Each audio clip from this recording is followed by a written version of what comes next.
Hello, welcome back to Video Wizard, and today it's a little bit of a problem solver or a solution I have for you. Okay, so if your playback in either your project or your timeline screens, so project this one here, timeline this one here, if that looks really bad, I have a little solution for you. Okay, so this video is crazily zoomed in just for the sake of teaching you how to do this.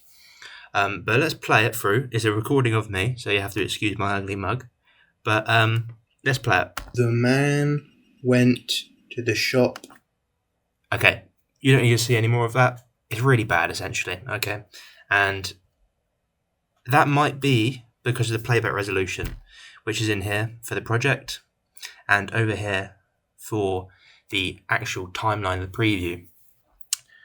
So what you want to do is go to full, and again, my video is crazily zoomed in, so it's not going to be crazily much better, or much better I should say, but you will see a difference. Went to the shop and bought a can of Coke. Okay, so that looked a lot better than this one does. Let's go again. The shop and yeah, a lot better. So if your video isn't looking great when you're playing it back through either one of these screens, check this little drop down menu here. Make sure it's on full, make sure it's not on a fraction, and it should sort itself out. If not, it's something to do with your footage. Thank you very much for watching. Have a great rest of your day.